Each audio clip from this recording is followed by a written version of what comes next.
So yesterday we were discussing this DOS policy and zone protection profile. Okay, and I'll quickly revise it. And I told you that when you create a zone protection profile, you create it from the network tab. Okay, and when you create it, you don't define any form of match criteria. You just specify, okay, I want SYN flood protection, I want ICMP flood protection, I want other IP. You can just check these checkboxes and set these threshold levels. Okay, uh, but then you don't specify any match criteria. Okay, the reason for that is because once you create this,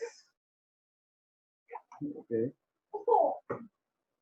zone protection profile, it works only for traffic coming into the firewall. So once you create that, okay, you go to a particular zone, okay, and in that zone you apply it. Okay, so when a traffic is originating from outside zone trying to hit firewall, it's going to take actions based on this zone protection profile. So that's one way of preventing DOS attack in ingress situation. Okay, the other is if you go to a policy, and here also we have DOS protection. Okay. This works for egress because here you specify a complete match criteria. Okay, like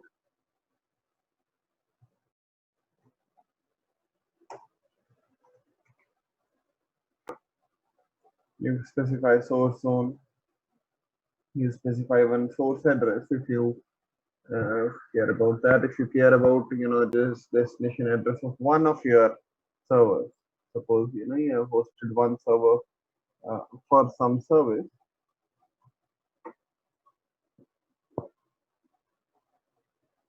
Okay, maybe pointing it to whatever DMZ zone, source zone, you could keep it as outside. So you see here, you specify the match criteria like this. Okay, on this thing, maybe it will be DMZ here, maybe it will be inside, whatever it is. Okay, and there you specify the action like deny, allow, protect. And again, there are these profiles, aggregate and classified, which we are going to talk about in like some time. These specify the threshold levels.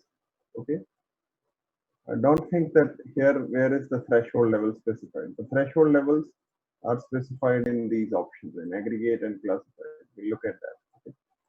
This is the match criteria, and then you want to allow, deny. You can decide. Okay. So now let's come back to the slides and see. So zone protection profile protects you against flooding attacks, okay, in which somebody has maybe flooded a lot of TCP SYN messages or maybe sent a lot of ping packets, okay.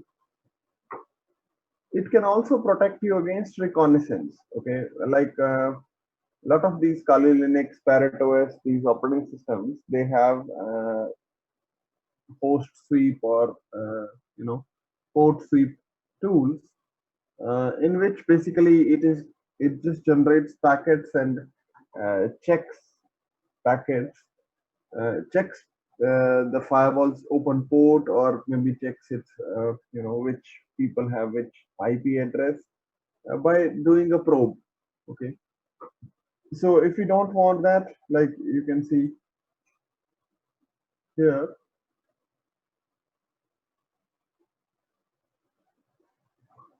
for reconnaissance protection, this is for flood protection. Okay, and I'll go into the details of like these threshold levels and all. We'll go slowly into it. So suppose you don't want a host sweep to be done. You don't want UDP port scan to be done. You can enable it. Okay, it's simple. See, if somebody is sending 100 packets, checking for different port numbers in 2 seconds, they are not trying to do something genuine, right? Or think of it as like this. If somebody is trying to figure out MAC addresses or other host related information of 100 people in 10 seconds, okay, the device is generating 100 such uh, you know probes, then this must be you know blocked. So you can decide whether you want to block, allow, alert. By default they have kept alert, so it's going to generate a log. If you see the log, it's not going to stop it.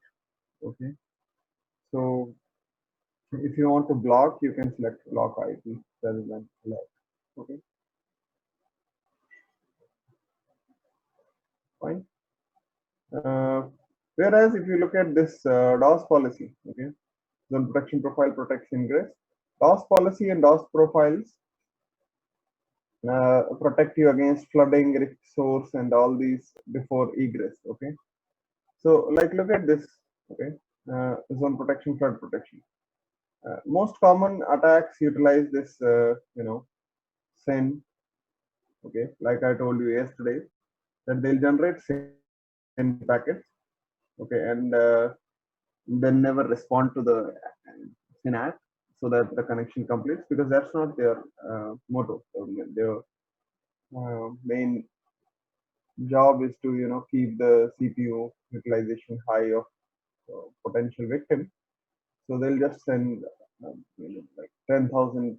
If they send 10,000 packets per second, in that case, the alerts will start getting generated. Okay, log will start getting generated. If they activate, means at 10,000 packets per second, the action listed here, okay, will be taken. Okay, now what is that? It will randomly drop some packets of those SYN before it reaches threshold. Okay, so activate is when the action starts to be the action is started taking. The firewall starts taking that action. Alert is when the log is started generating. It's not necessary to keep them both at same. You could keep this maybe 5,000. Okay, and then there is maximum packets per second. Maximum is the threshold level after which you don't randomly drop some packets, you drop all the traffic originating from that host. Okay, so so it protects against common flood attacks of SYN, ICMP, other IP, UDP, or IPv6. There are three threshold levels. Okay, alert with this threshold, it will trigger log events. Okay, activate the mitigation response. Okay, maximum the threshold after which all further packets are dropped. Okay, so all these categories like ICMP, other IP, UDP, IPv6, uh, they use random early drop as the only option. Okay, that's why you don't see a drop down for action of all these others. Okay, for all of them, the action is random early drop. That's the only option. But for SYN, it provides you the option of SYN cookies. Okay, like you see here, there are two options. Okay, randomly drop and SYN cookies. Now, if you want to read from the documentation, see, randomly drop. It causes SYN packets to be dropped to mitigate a flood attack. Okay, like I told you, randomly some SYN packets will be dropped. And we have discussed alert, activating maximum. But what is SYN cookies? When you open a website, it remembers you. If you log in to the website, it remembers you. Like suppose I go to whatever gmail.com. Okay, and If I log in using all my credentials or whatever we have, okay, something that it's not my real mail ID, okay. Like if I do that, okay, and if I enter the password and everything, you might have seen that it remembers you. How does it remember you? It basically generates a cookie in your browser, okay. So that way, think of it as a token uh, to for the Google servers. When it shows the token later, when it goes, it knows that okay, this must be some legitimate person, so it allows you to access whatever you were able to access after logging in. Now, a similar thing is what happens here. Okay, SYN cookies. Okay, firewall acts like a proxy and intercepts SYN. Okay, generates a cookie on behalf of server to which SYN was directed, and send a SYN-ACK with cookie to original source. Okay, so basically, firewall starts acting as a proxy. Okay, so only when the source returns an acknowledgement with cookie to firewall does firewall consider source valid and forward SYN to the server. Okay, like if you don't understand it, think of it as like this.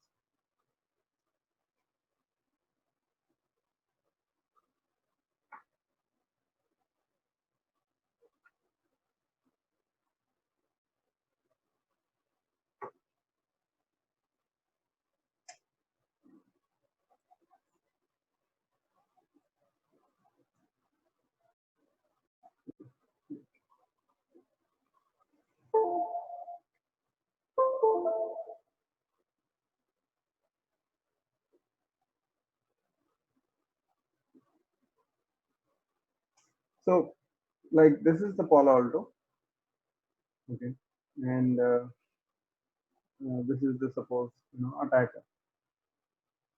When he generates a SYN, okay, Palo Alto will act as a proxy and will not forward it to the genuine server.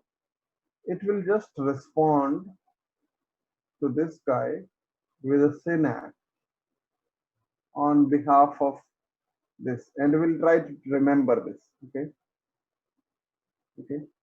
If it gets an acknowledgement, then only its request is further forward.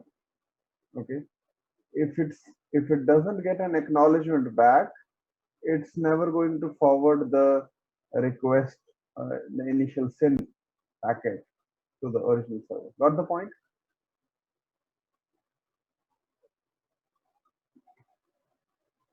Okay. See, now problem with this is very important to read.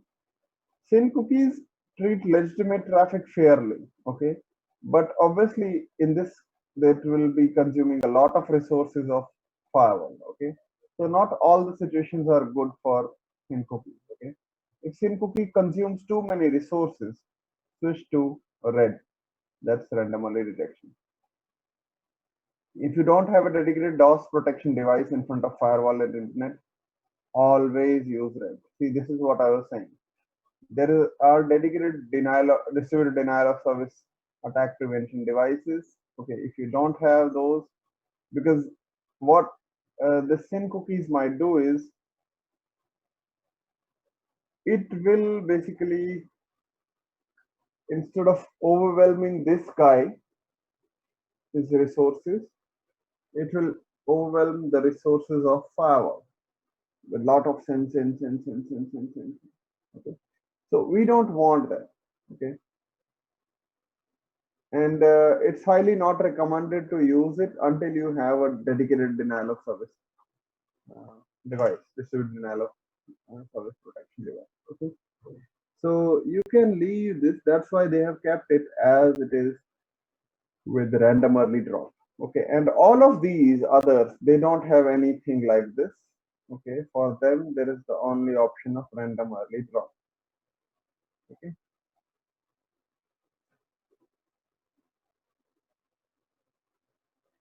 for configuration you can go to here. network profile zone protection. Okay. Now, second comes in the same zone protection profile. There's a reconnaissance protection. Okay. What's the job of that reconnaissance? Like I told you, for TCP port scan or UDP port scan, it will generate alert. So you can, ask that particular person, or you can have the action as block as well. If you feel more strict, okay, in doing that, if you don't want to allow people to, find out people or ports which are open. Okay. So also, this is very important line. Okay. Now, suppose if you talk about any traffic, okay, if the traffic is blocked by a security policy, then it will not be considered for zone protection profiles. Okay, see, when deploying zone protection profiles to detect penetration scans, okay, the corresponding traffic must be allowed by the security policy. Otherwise, zone protection profiles will not generate threat logs and offending traffic will be dropped because of security rule that denies the traffic. Okay, so if you, like if you use some utility to send SYN packets and suppose,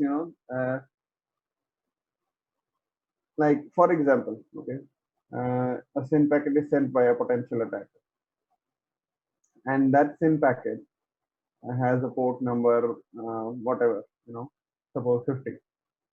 If that port number is blocked by the firewall already, okay, using their security policy, so this SYN will not be considered, or this host sweep or port scan will not be considered for this, okay.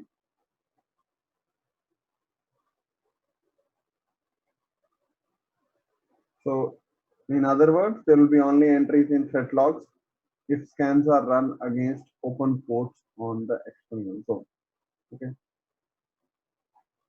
Then there is packet-based attack protection. That's the third tab. Okay. Sometimes what people do is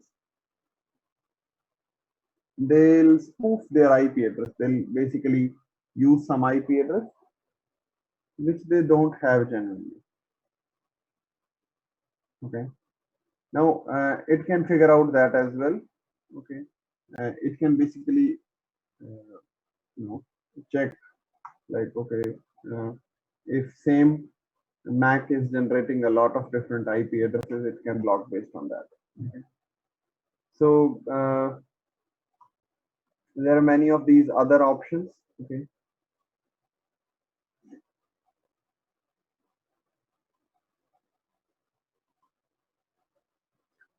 And also see, if you really want to test it in a controlled environment, you will have to generate these using some form of penetration testing tool like Kali Linux OS or Parrot OS.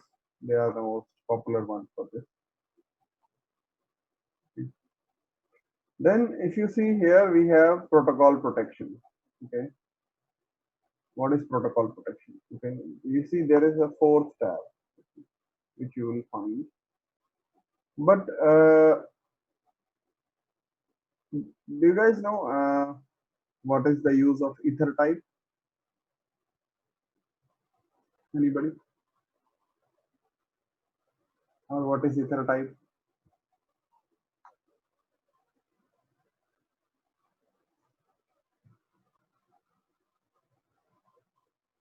Is it LACP or something PAGP, the Ether channel, something like that? No. Ether type field in the Ethernet header. It's Ether type, I mean, fast Ethernet or something. It's like that serial Ethernet or serial No, no, port. no, no, no, no, no, no, no, no. Okay. No problem. Let me show to you. A lot of people generally don't pay attention to this while during discussions in CC and even if when discussing. Okay. So I'll just open the Ethernet header. Okay. And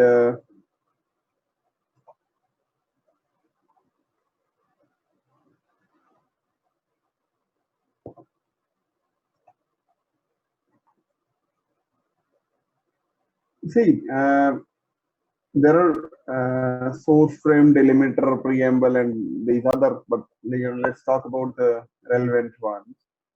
Source MAC address, destination MAC address, you know these are at layer 2 header, right?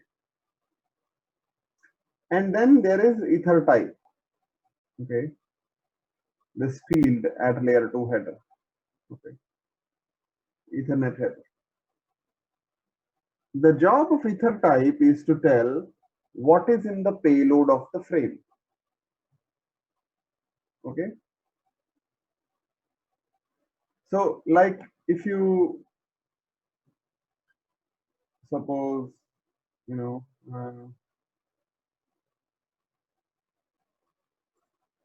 let's go to here, okay, ether type. I'll just search for that. It's a 2-octet field, means it's a, 2 into 8, that's 16-bit field, okay, which is used to indicate which protocol is encapsulated in the payload of the frame. Okay. So when the receiving device will receive it, just by looking at the header, it should get to know what are the contents of the frame. That it gets to know by looking at the ether type. Okay, like what is inside. Like you might say, okay, what are the options? Okay, like if you see, we could put IPv4 packet, but we could also put IPv6 packet. Okay, and if you go to ether type Wikipedia page, you see there is different ether type values for different things. Like if you see, if the value on ether, this is a hex value. Okay, if the value in the ether type field is 0800, then the packet or the frame contains IPv4. Okay, if it is 806, then the frame contains the ARP related stuff. Okay, and on a similar note, if you see, if the value is 860D, it contains IPv6. Okay, fine. Likewise, there are many. Okay, depending upon your protocols. Like most of the times when you read that there is a layer 2 protocol, like you read CDP is a layer 2 protocol, LLDP is a layer 2 protocol. Most of the layer 2 protocols, whatever you read, depend, maybe there will be some exception, but most of those will have separate ether type. I'll give you an example here. Okay, like if you see here, link clear discovery protocol is basically the standard based alternative for discovering neighbors. Okay, so if the LLDP packets are put in a frame, the value of ether type becomes 88CC. Okay, so there might be some having some proprietary protocols as well. Okay, even like when you talk about VTP, okay, it has a ether type. Okay, although I don't think so it will be visible here, but if you just Google search it, you will find the ether type for your VTP. Okay, now what's the purpose here? See, a lot of times attacker utilize this to bypass or to do something malicious. Okay, what they'll do is like they'll generate packets with ether type values here in the header, which are something different. Okay, so what you can do is in the firewall and the protocol protection, you can individually either make a exclude list, okay, or make an include list. Okay. Suppose if you make an include list, okay, you can mention which ether type values are allowed. Okay, and you won't need to add these values. This is for IP, right? This is for IPv6. I know, I think R, whatever. They have included IPv6, and that's for IPv6. Okay. IPR, IPv6. These values are pre-built added to the include list. You don't need to add them. But if you want some other protocol to be allowed to go back and forth from the zone, like maybe CDP or LLDP, okay, which is not mentioned here, then you will need to add their value, their ether type value here. Okay, so you can give a name, you can click enable and add the value of that ether type. You get the point? You can also do an exclude list option, in which basically if you know that I don't want to allow this to go ingress into the firewall, you can exclude it. Okay, clear? So all these layers, TCP IP models and stuff, it comes again back around the, you have to come back to these again and again in these headers. So this applies only to layer 2 and vWire zones. Okay, why that? Because in other it doesn't matter. Like if suppose we are having a zone which is layer 3, then whatever layer 2 header you use, okay, when that packet reaches here, firewall is going to decapsulate that. So this value doesn't matter, right? You take the packet out, you put in a new header before forwarding. So this doesn't matter for layer 3 based zones. Okay? But in case of a vWire, whatever comes, you send it as it is forward by applying some security policies, but you don't alter the layer 2 header. Similar thing happens with switching. Okay, so that is why this is applicable only to those. Okay, so firewall normally allows non-IP traffic in these zone types. So if you have not uh, you know got involved till now with this, it will allow everything. Okay, but you can block some non-IP traffic using ether type values. Okay, so you can go here to configure it. Okay. If you want to look at non-IP packets that firewall has dropped because of this zone protection protocol protection, you can use these show commands. Okay. Okay. And this is what is explained actually here. So suppose like this is a layer 2 interface, VLAN 200, layer 2 VLAN 100, and now if you want to block maybe Goose, okay, which is trying to utilize 8888 88B8, okay, you can zone protection profile can block that. Okay, if you want to block like LLDP traffic going from this switch to this switch, maybe this is acting as a vWire here, virtual wire, then again you can block 88CC, which is LLDP. So depends.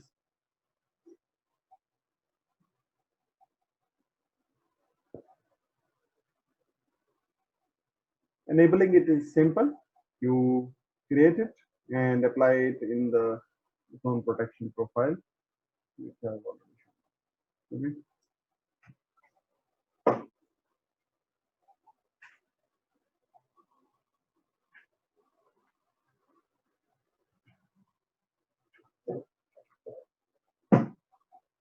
Next, let's talk about the DOS protection. Okay, the one which we configured under policy. Okay, Now, you see, like I told you, here you have this match criteria. Now the match criteria: source IP, source user, destination zone IP, even service, like you can mention a particular port number. And then again, there is action as protect, allow, and deny. If you allow, everything is allowed, doesn't matter whatever, how many packets you send. Okay. If you put deny, all the packets are denied.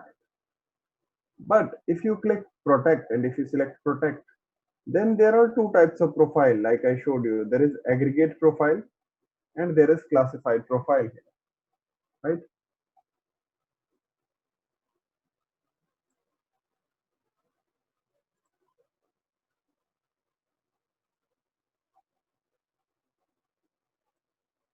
So after mentioning all this, if the action is set to deny, whatever you select here doesn't matter, or whether you do classified doesn't matter. But if you have selected the action as protect and then aggregate means different, classified means different. Okay, what does it mean? Aggregate means the levels of threshold, and if you go to this, okay, let me show you. Okay, one way is like you just define it from here. Okay, in the DOS production policy, you click here and define this. Okay, and you see all these threshold levels are there, right? Flood, UDP flood, same things for reconnaissance protection. How many sessions you want to allow, because like you don't want to exhaust all the number of sessions for this particular thing. Okay. One way of doing a DOS attack is that as well. uh, Let me explain like what's that method. One way of doing a DOS attack is like, suppose I'm just taking an example, like suppose this firewall can handle 64,000 sessions parallelly. Okay, and now if an attacker sends 64,000 different packets, okay, which are allowed. Okay.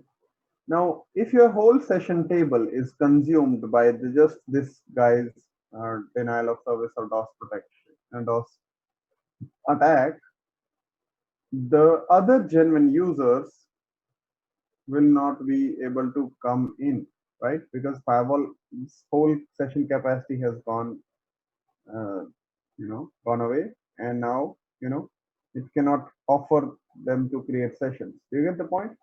So you can limit the number of sessions as well. Okay, that's another form of attack, the session attack. So that's why.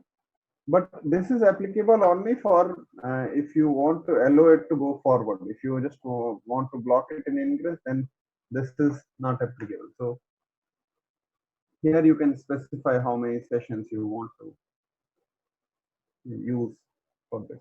Okay. Now see, that's aggregate. Okay. And you can also specify classified, and if you go here, the page is similar, right? Is there any difference? No. So what's the difference between aggregate and classified? And it's not necessary to just directly create it from here. You can go to objects, and in the objects there is this security profile, all the security profile, then there is DOS protection security profile, which you can add, and here you have the option to select aggregate, classified. Okay. So when you create even there, it gets created here. Okay. So what's the difference? See, if you do aggregate, it will apply limits to all matched traffic. Okay. So all the traffic that is matching this match criteria, for that, this aggregate profile, like suppose I'm just taking an example. Like suppose we don't have source IP. Okay. Suppose we have said source zone is outside, destination zone is DMZ, and we are making a DOS protection profile. Now, when you make this, if there are, suppose 10 people, okay, you get the point, right? If there are 10 people accessing something, and collectively all these 10 people go beyond, suppose, 10,000 packets per second, they'll be considered all in all together. So it applies to all the matched traffic. Okay. Whereas if you select classified, the limits apply to a single IP address per IP address. Okay. Got the point? What's the difference between aggregate and classified? Okay. So DOS protection policy defines match criteria and action to be taken. DOS profile, which we created here. This is DOS profile. Okay, again, there is a difference between policy and profile, just like security. So this, you create a DOS policy, and the aggregate or classified you apply in that, it's a profile. Clear? So DOS protection profile defines flood, new session rate limits, these things. Okay. So again, uh, don't use these words interchangeably. DOS profile and DOS policy, two different things. Okay. I've already shown you how to configure a DOS protection profile. You go object security profile. You can add here. The screenshot is from an older version. Doesn't matter. The options have still remained same. So this is for aggregate. Okay. And then you create a DOS protection policy, like I told you, and apply this aggregate in here. Okay. The source, destination, or service, they are the match conditions. Okay. Action is protect here, and this profile defines the threshold levels. Okay. You can also have a classified profile, depends on you. Okay. Clear on this? If you have any doubt, let me know.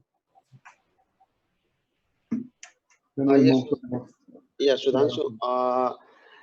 In a classified, it will check the check the limit single IP address, right? So how Yeah. it will how it will decide the traffic for the single IP address reach the limit? See, the options are same. If you use classified, Mhm. then this max rate or activate is applicable for 10,000 connections per IP address. Okay. So suppose a device generates 10,000 packets. Okay. One device. It's going to activate and randomly drop its packet. Okay. If that same device generates 40,000 connections, it is going to drop all of the traffic from that person for 300 seconds. Now that was for one person. But if you go for aggregate, the whole thing becomes applicable for all the people matching the match criteria in DOS policy. So same things are applicable, but now they are applicable for everybody who is matching this source, destination, port number criteria. Okay.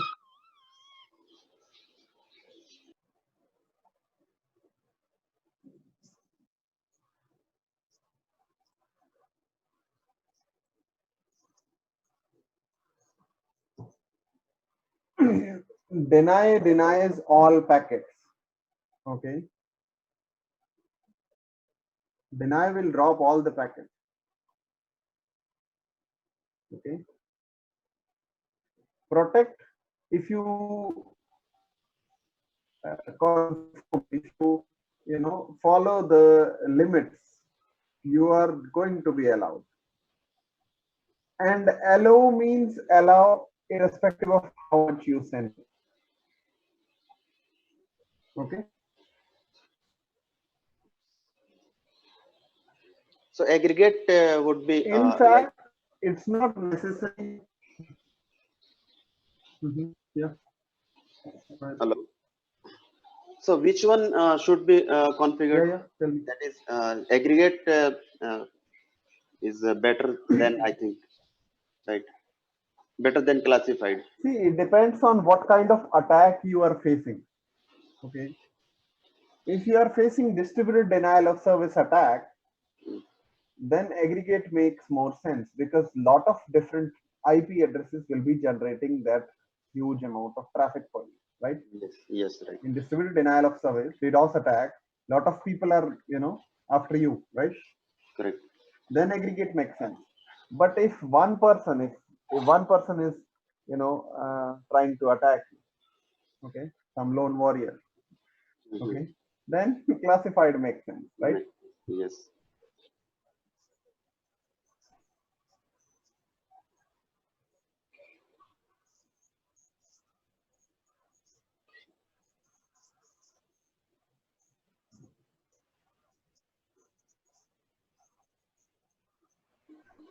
Yeah. See, yeah. So what you do is basically um, like when you see it in the logs, okay, when you find that certain IP address from, because if you do alert, logs will be generated, right? When you see it in the logs, you can make a security rule to drop all the traffic from that source. Okay. Yeah. On the security policy itself.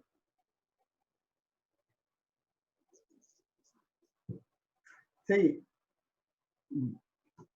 the point here is like if you are doing deny, it makes more sense to do it via security policy.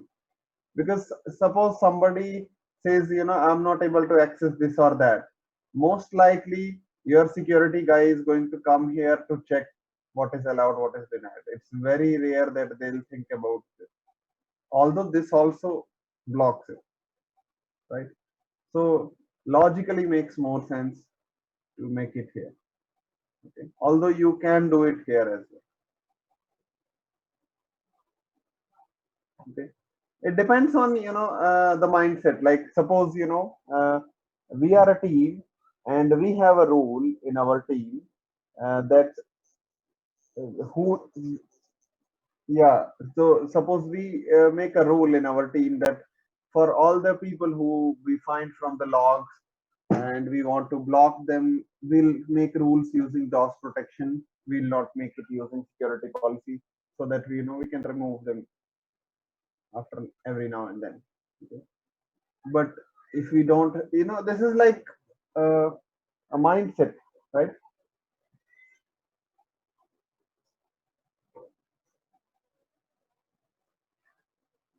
Anything else?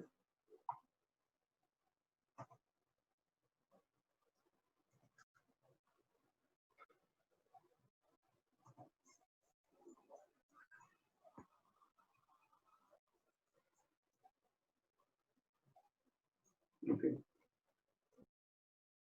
Let's so like remember this from the certification exam point of view, or else it will be very difficult to clear. Okay, like profile, policy, aggregate, classify. Okay.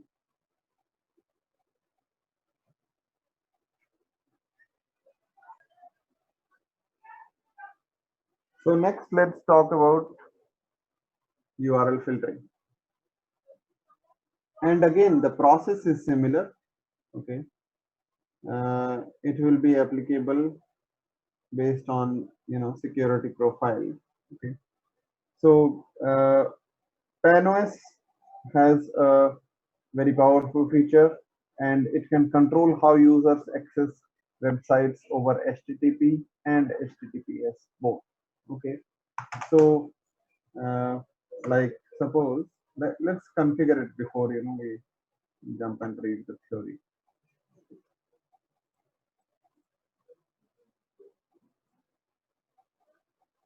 So we can go to the objects, create a URL filtering profile here. Okay, and preferably I'll highly recommend clone the default one because it already has blocked 10 categories of websites which you don't want to allow. Okay. So clone, okay, and I'll modify that.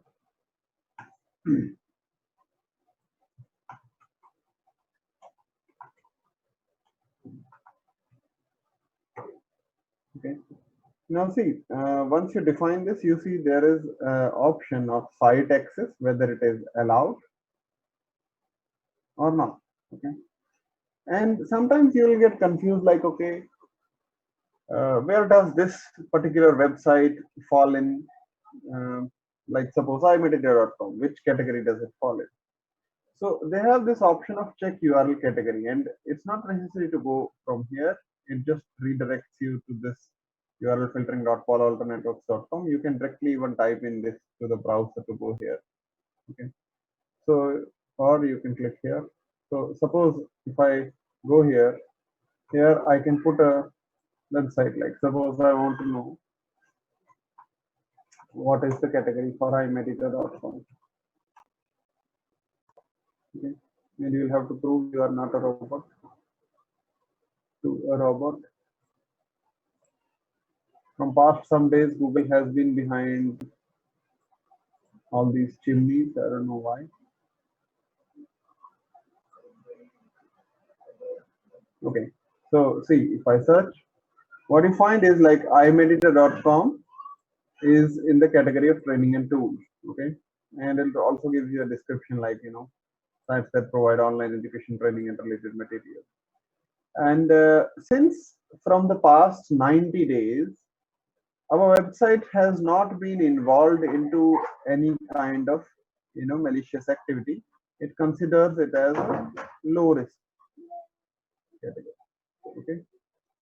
If your website is involved into anything suspicious, you might not have this in the low risk category. Okay. So low risk.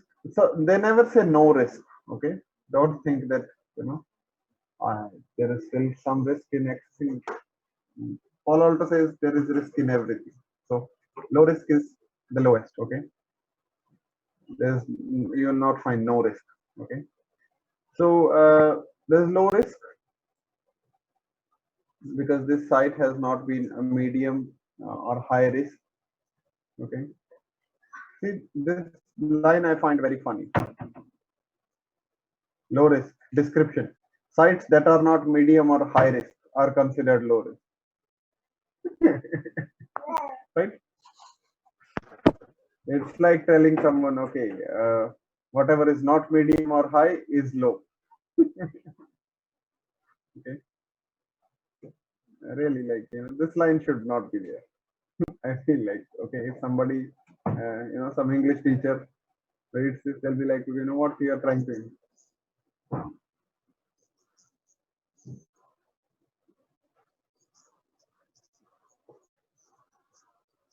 Hmm.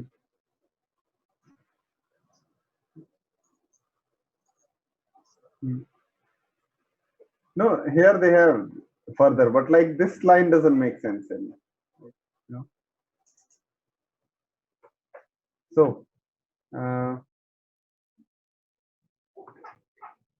now, see, the other lines make sense. Low risk category includes sites that have a history of benign activity and sites found to be malicious in past, but that have displayed benign activity for at least 90 days.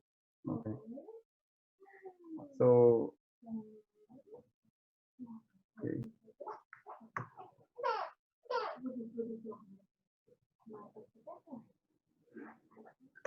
Fine. So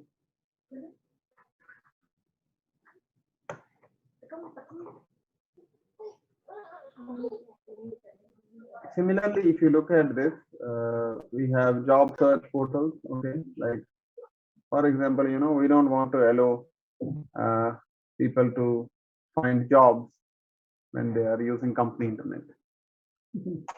Okay, so this will block websites like Naukri.com and something like that. Like, okay, I'll show you.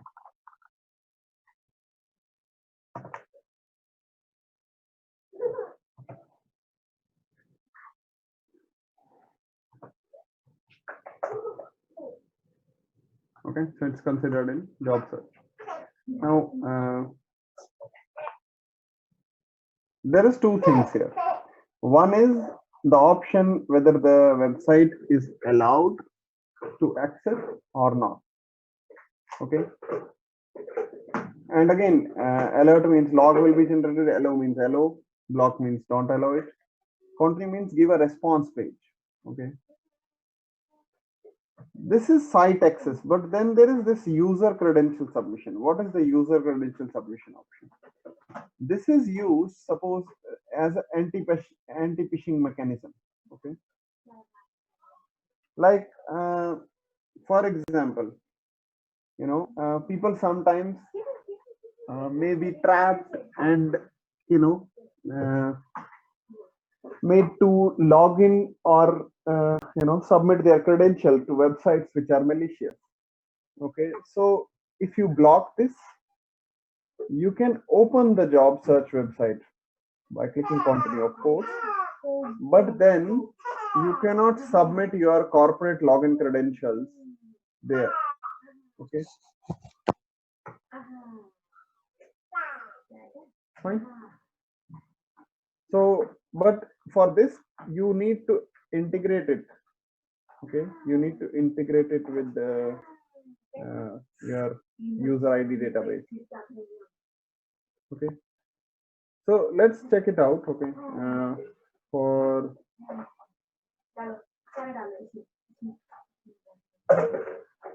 training and tools as well, I'll modify.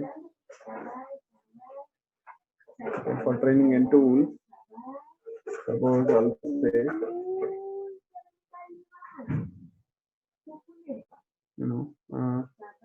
continue. Okay, or let's block it.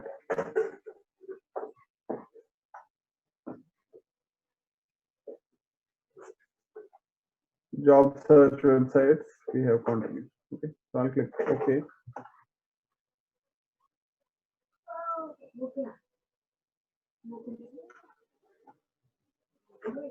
So once you create it, you have to apply it in the security policy, just like we did for other profiles as well. Or you can mention this URL filtering profile in a security profile group and apply that. Okay, since we have the security profile group, I'll put it in a security profile group. Okay, so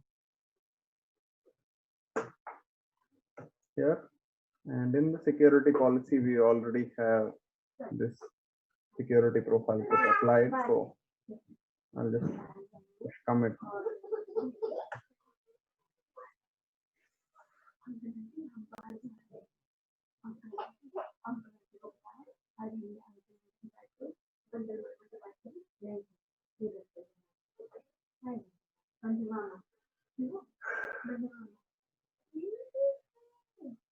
Okay, actually before commit, I should have shown you that we are able to access the website, but doesn't matter, you'll get it. We tried opening earlier.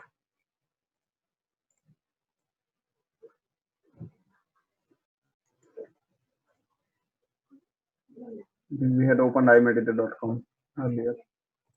And so suppose I say imedita.com. See, what does it say? Web page blocked. This is interning a tool. Again, you can modify the response page. If I go to naukri.com, it says it's blocked. If you feel it has been blocked, incorrectly, you may click continue, and alert will be generated, a log will be generated. Okay. Now, if you look at this, okay, if you go here,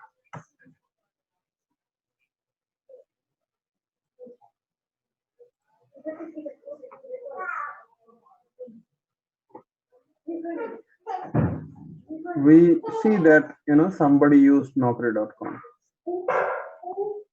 Okay, who used this guy 10.0.1.11, and once we have user ID integrated, we'll have even user ID. So security people or network people know already what you are trying to do. Okay. You can go to your colleague and say, okay, are you looking for a job switch or something like that? Okay, and before that, if you see, it tried to go to iMediator.com. That also we can find that this action for this was blocked. Okay, so this comes under monitor URL filter. Okay, fine.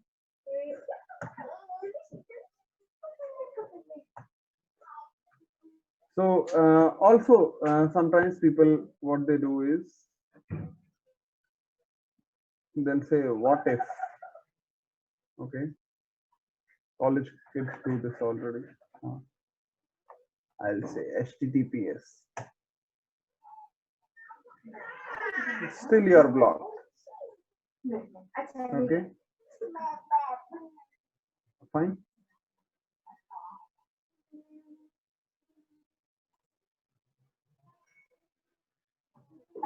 Okay, so it doesn't matter whether you are using HTTP or HTTPS.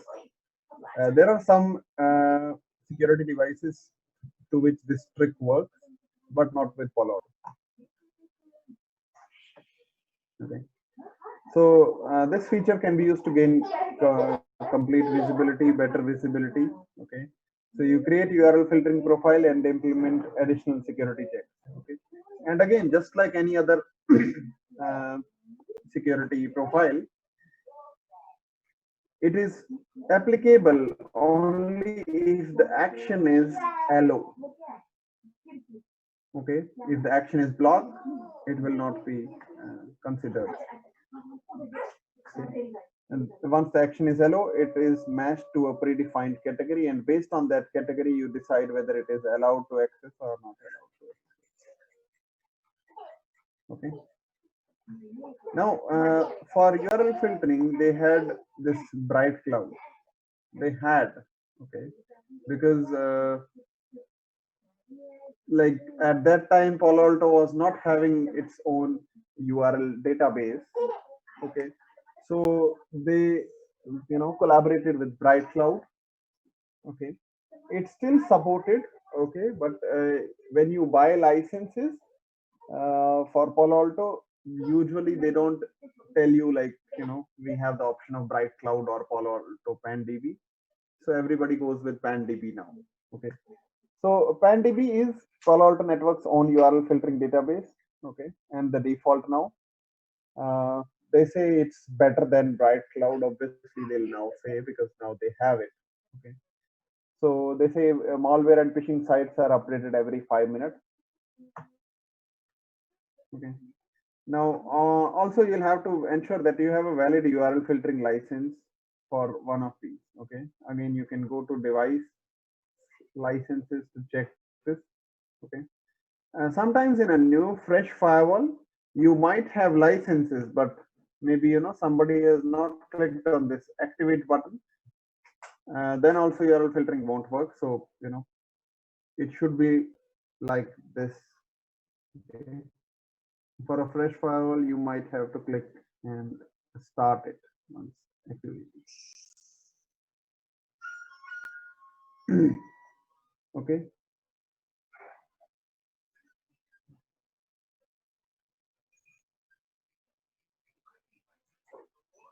Next,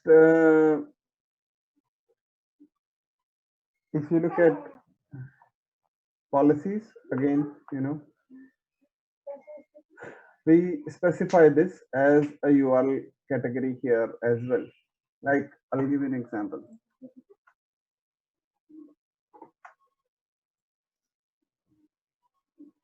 If you go to security policy, there's one option to specify the URL category here, right? And then there is one using profile. What's the difference? Okay. Basically, this security policy criteria of URL filtering, it is a match criteria. Okay. Like suppose I want source zone inside this address, user this. What are these? These are all match criteria. Even app ID, it's a match criteria. Okay. Now you can use URL category as a match criteria, or you could use it in the security profile to specify to allow or not allow. Okay. So here it is a match criteria. There it directly depends on what you do on the security profile. Okay. So you can have it in the policies, in the security. Okay. URL category in a policy, in a security policy, the one which I showed you just now, is used as a match condition. URLs are matched to predefined categories, and action here in this case will be determined by policy. Like I'll give you an example. Suppose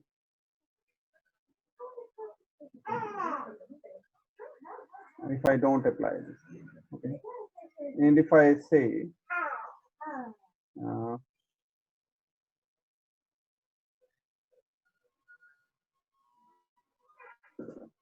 training and tools action arrow. Okay.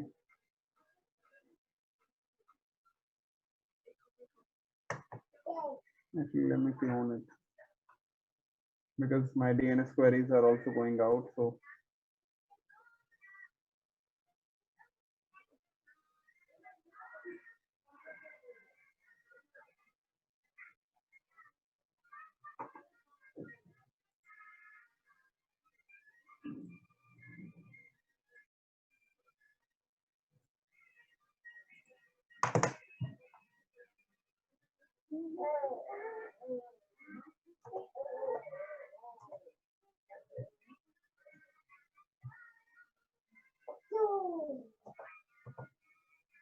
ping DNS. Okay.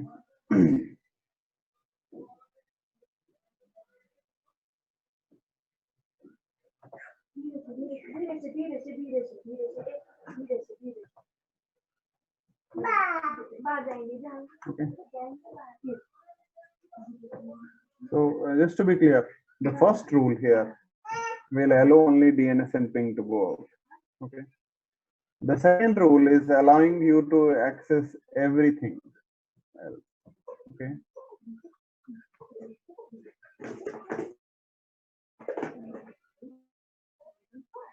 Like, you know, application. But you have specified the URL category only training and tools. So we'll be able to do web browsing. Okay. And SSL. But only with the this training and tools. Okay. I'll show you. Like suppose if I add this.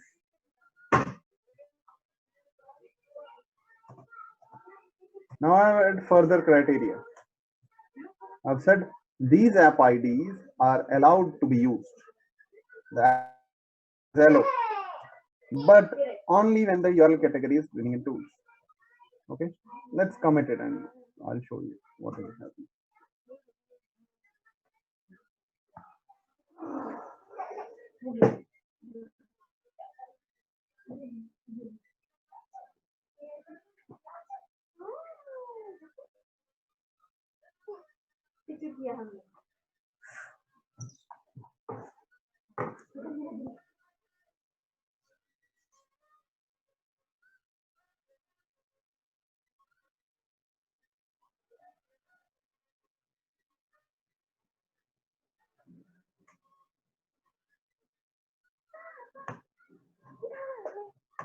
Okay, and also let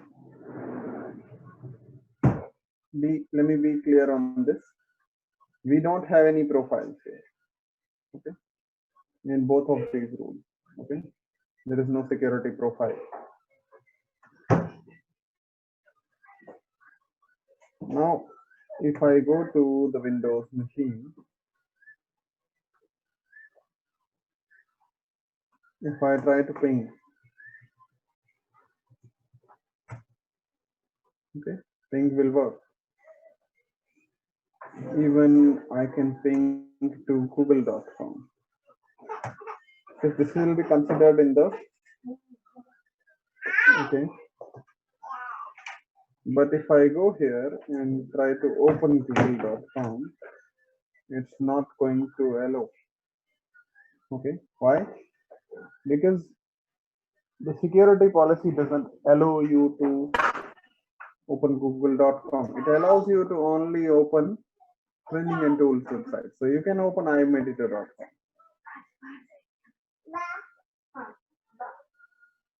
Okay, fine. You cannot open naukri.com. Get the point? So here in the policy, it is being utilized as a match criteria. Okay. Whereas also see here when we did earlier, okay, when we look at the log,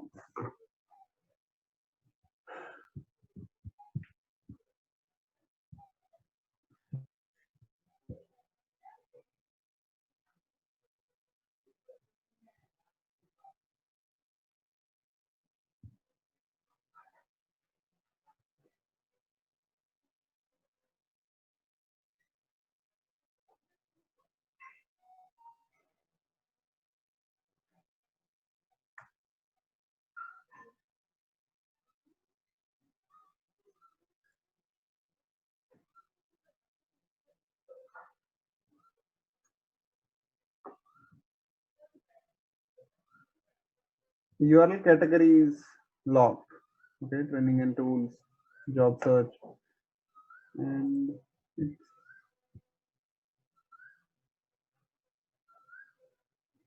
anyways, leave it.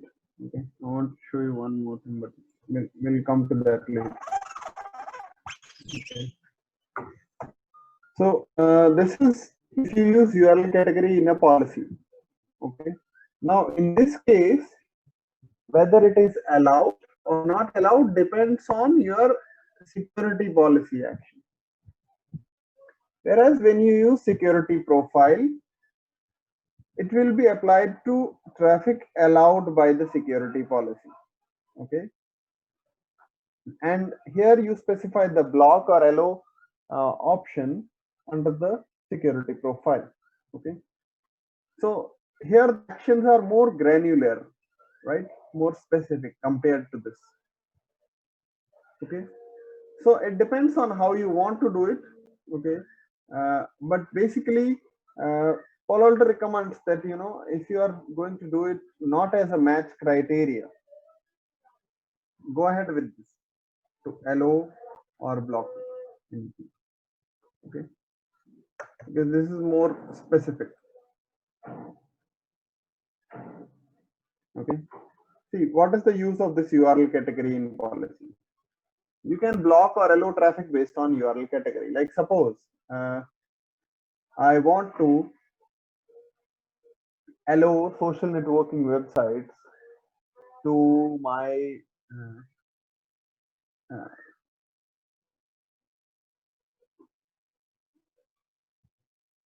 social networking websites. I want to allow to digital marketing team. Then I can use them. I can add those categories here. Specify the source user group. Okay, we have not integrated yet, so we won't see it. But whatever, you know, domain and slash user group we have for digital marketing people, they will be allowed to access social networking websites. but other people won't be allowed. So this is how you utilize the URL category as a match criteria. Okay. You can create a URL filtering profile that specifies an action for each URL category attached to a security policy. Okay. Like example, we could block also traffic for all the category of games. Okay.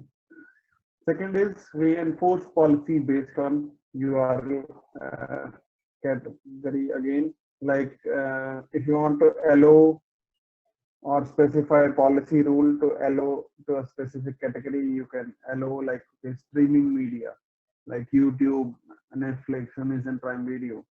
You want to apply a bandwidth control to that. You can define it in the QoS policy. Third is like you want to allow corporate credential submission on a URL category. Okay. You can do that by enabling firewall. Like I told you that there is an anti-phishing mechanism. If you don't want corporate credentials to be submitted everywhere, okay, you can have that. Next, this I have already explained to you. Alert will generate a log, allow will allow it, block is going to block it, continue is going to give you a response page, log entry is generated for it. Override, okay. For override, basically person sees a response page in which you just can't push continue. You have to put a password in order for accessing the website. Okay. So it's just maybe like if you want to allow certain people to have the privilege to access anything by putting in a password, then you use override. Okay.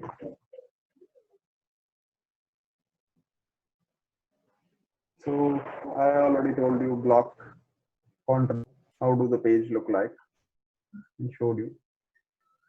If you try to put in credentials to some website to which it is not allowed, it's going to show you.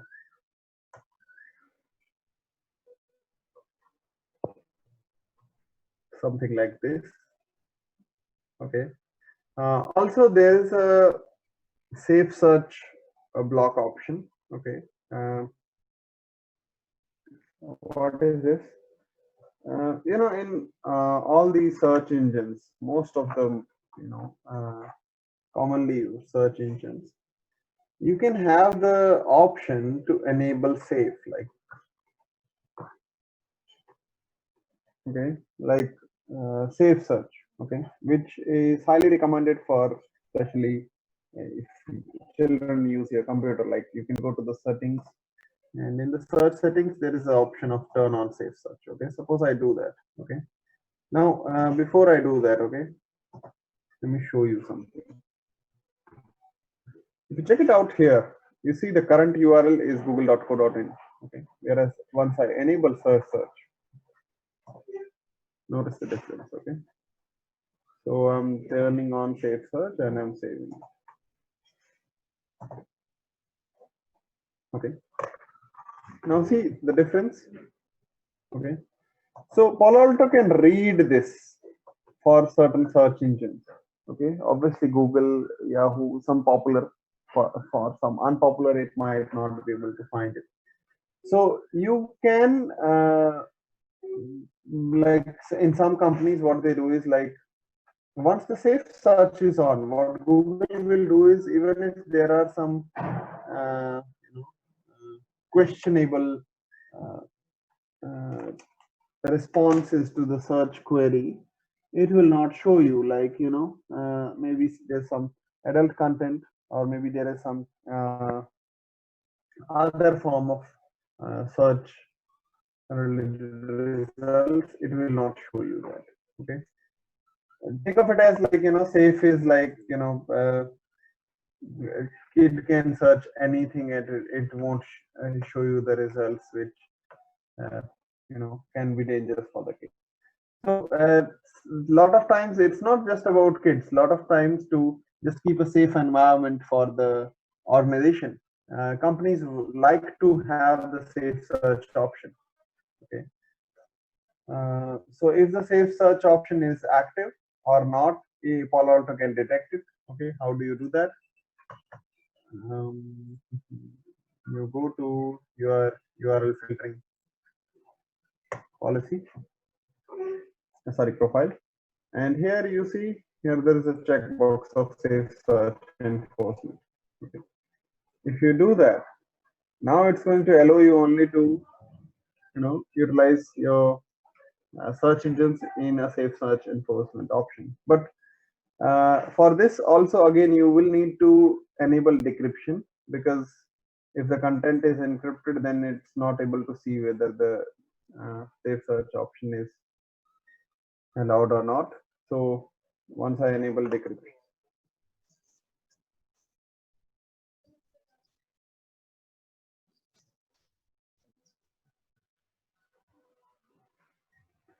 see, some of the things are figured out in the initial package. Like how do you block something for HTTPS? After SYN,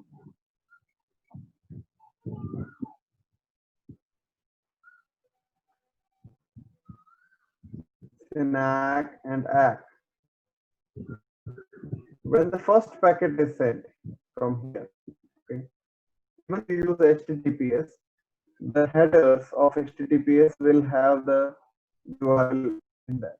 Okay, so it's able to figure out that for HTTPS based websites as well, that you are trying to access google.com, which is not allowed. But for safe search, it's not like it does not go it in the first. I haven't really done a packet capture for this, but that's what I think is the reason why it's not able to detect that. Okay, like I'll show you. Okay. Fine. Let's commit it. And before we commit, let's apply this.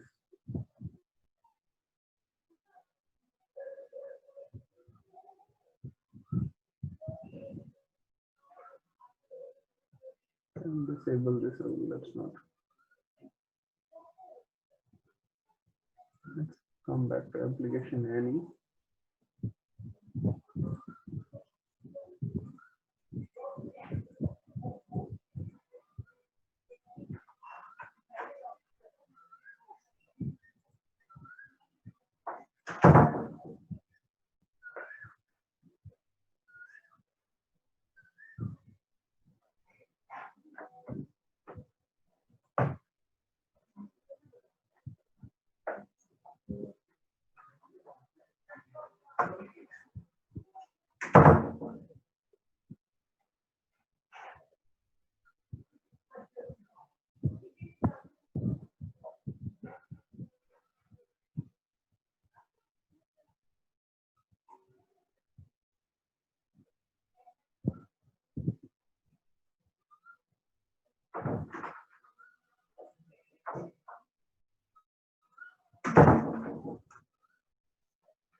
It didn't ask, right?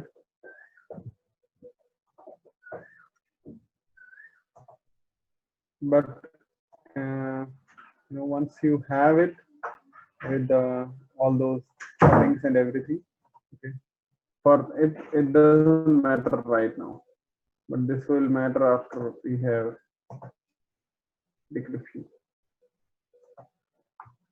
Okay, in that case, if you try to suppose a user tries to suppose go into Google settings and modify it with safe as inactive, okay, then it's if it tries to search, they'll give you this option.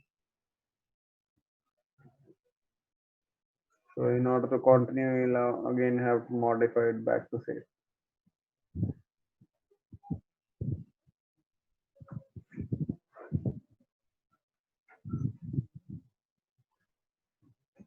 So how does the URL categorization process workflow happen? Like I told you, there is separate RAM and separate processes running in data plane and management plane. So when you try to access something, it will check the block list of the data plane. If it is not, if it does not find it there, the URL, it checks the allow list. Then it checks custom categories. You can define custom categories for your particular URLs. Then it goes for data plane URL cache. URL cache. See, there is no way that your firewall can have uh, all the information about this 90 million URLs, or maybe more than that. Okay, so it has information about some, but for others it sometimes checks to the URL cloud database. Okay, and like suppose it checked that URL category for imetager.com is training and tools, it will cache that information in the firewall's management plane as well as in the data plane. Okay. So it's simple. If it's found in the cache, fine. If it is found not here, it will check the management plane cache. If it still does not find it, it will check the URL cloud database. Okay. So these are the process it goes through.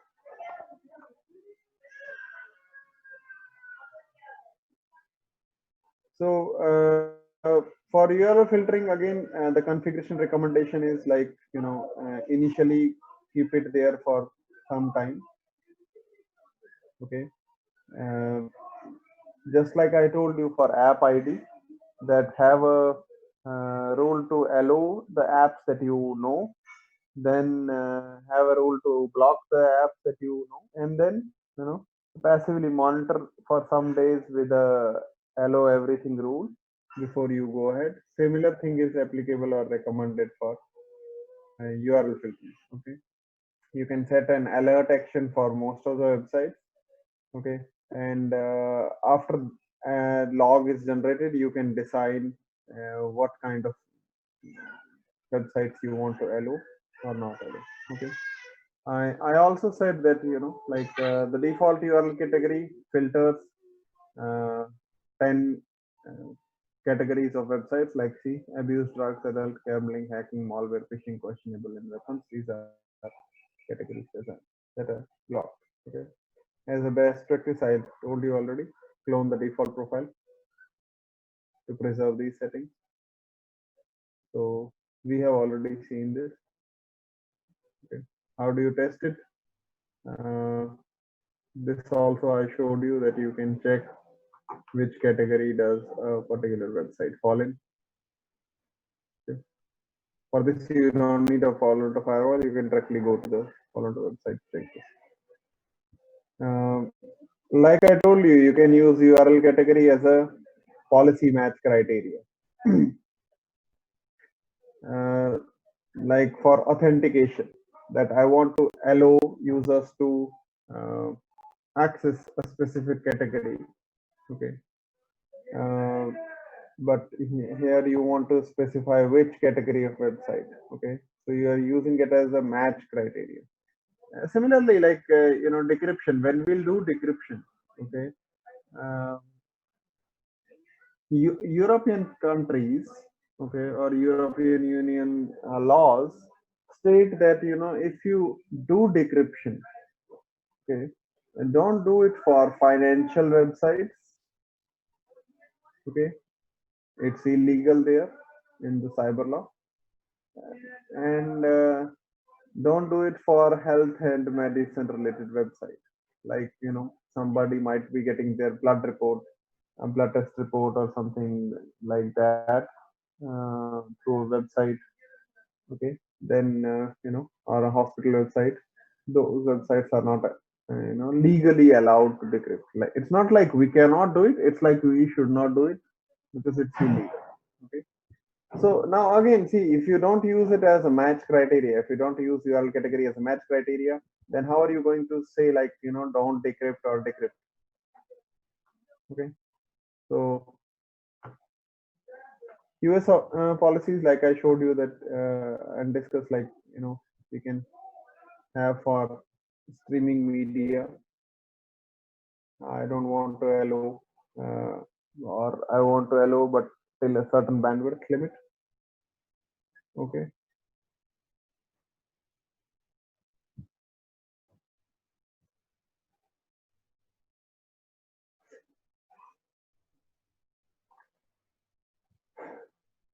Configuration wise, we already saw that you can go to objects, security profiles, URL filtering. You click the add there and define what kind of profile you want. And then you apply this in the security policy.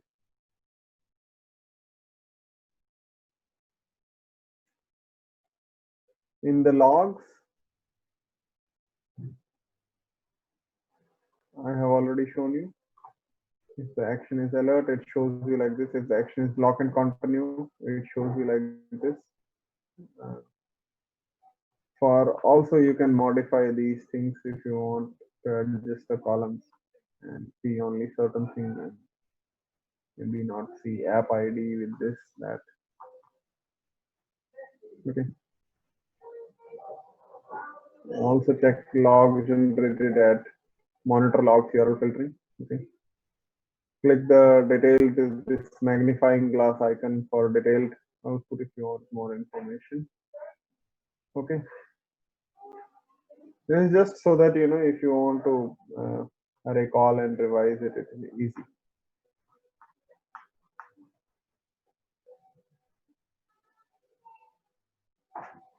Next, you can have a look at application command center ACP tab here to know further information about URL activity and things.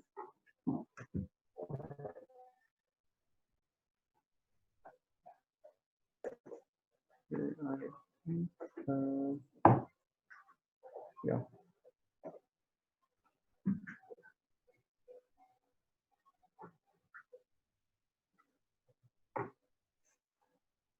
So in the URLs, okay,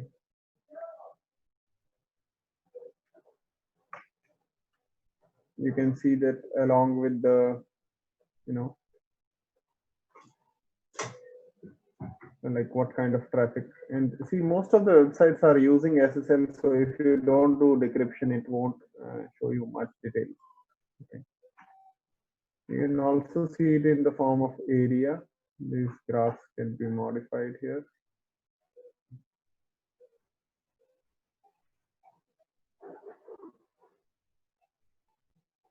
You can even see it for source regions, for URLs,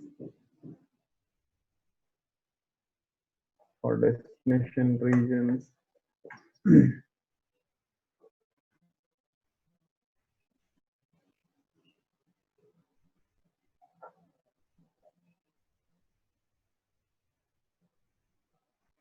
Okay, so most of the websites we visited, they are hosted in United States and Singapore.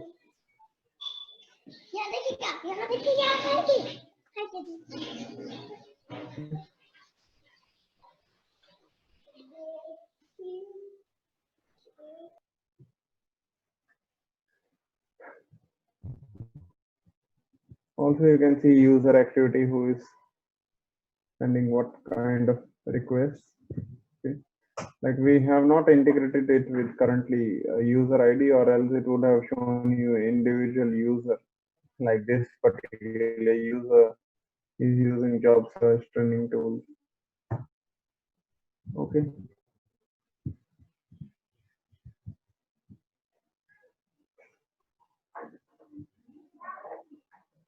Also, you can generate a lot of reports, like I told you even earlier. I think we have enough data in the past now to generate logs. So every day we are doing. So You can go to URL filtering reports here. Okay. And click on URL category.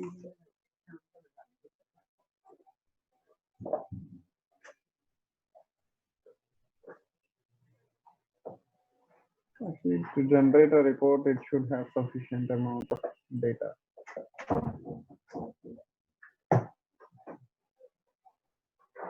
And that's the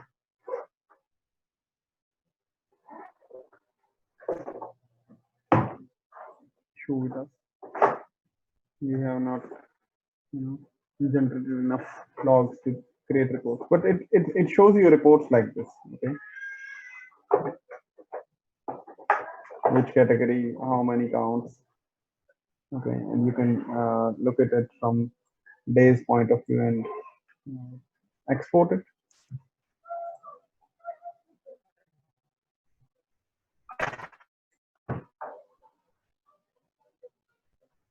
Action dynamic list, we already saw that in the practical as well. You can create an action dynamic list. You can have it based on an IP list as well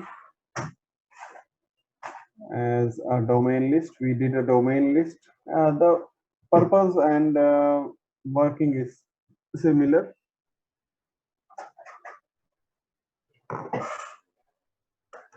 Okay. So firewall dynamically imports the list at configured intervals and enforces this policy. You can also have list entries and exceptions if you want, like, these people are exception to this IP address list. Okay. Now there are different types of action dynamic list. Okay. There is predefined. Okay, and then there is IP address based list. Then there is URL based list, and then there is domain based list. Okay, so yeah, yeah.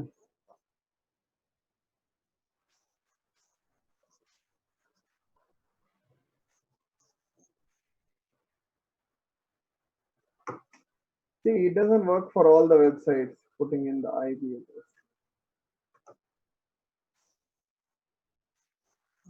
Okay, got it.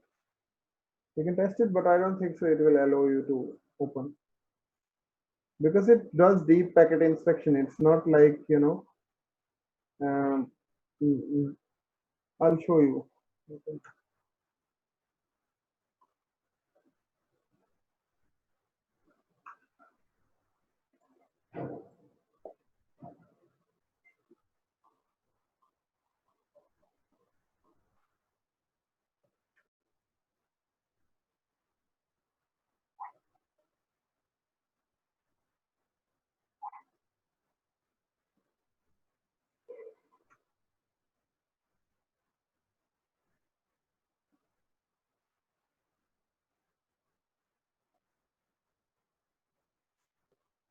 Then like search engine, let's say block it. Okay.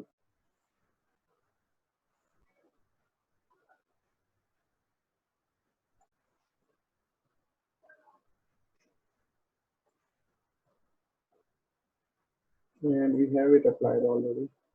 Just push from it.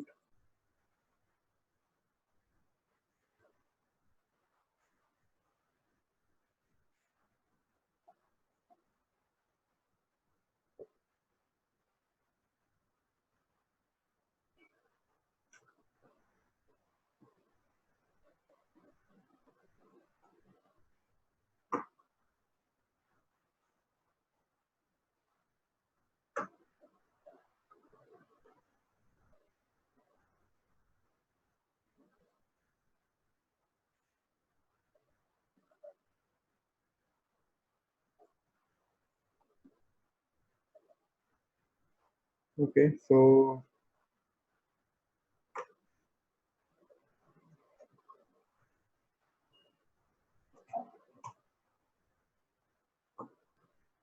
suppose I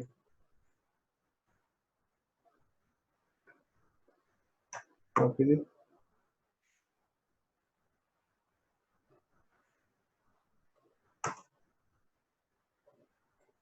it will still block you. Okay.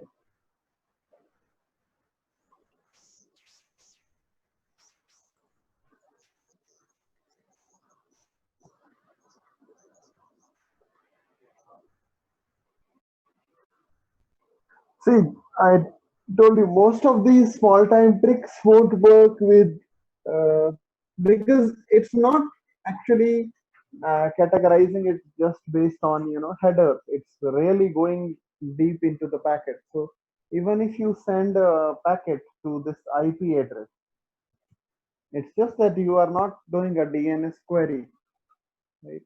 You are trying to put in the IP source, IP destination, IP. So Palo Alto will catch you.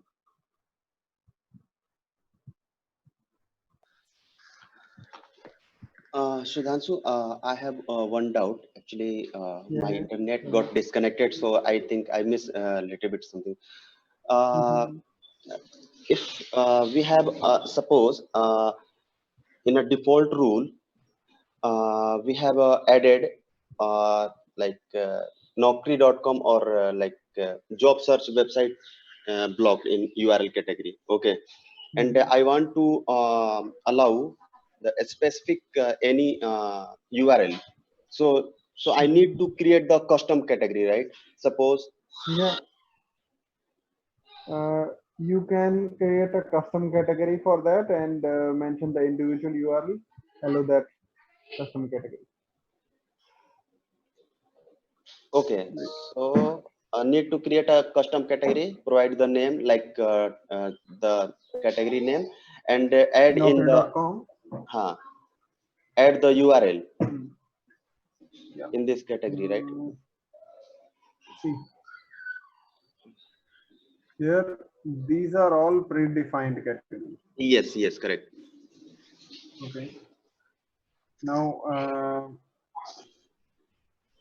wait a second. Two.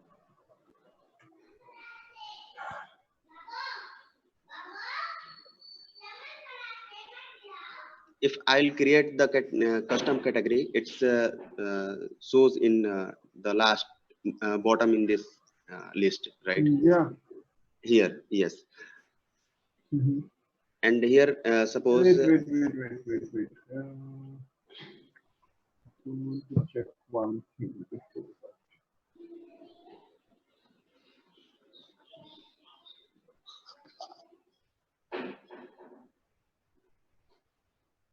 Give me a minute. I want to verify something.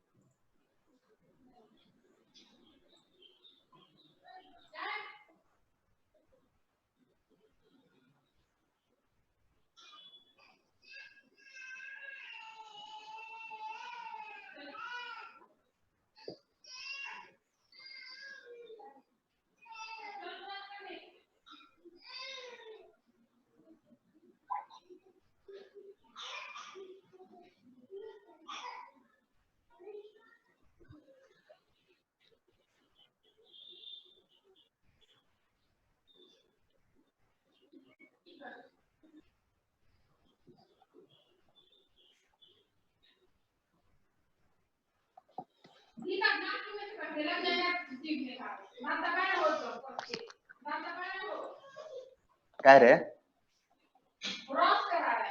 अच्छा.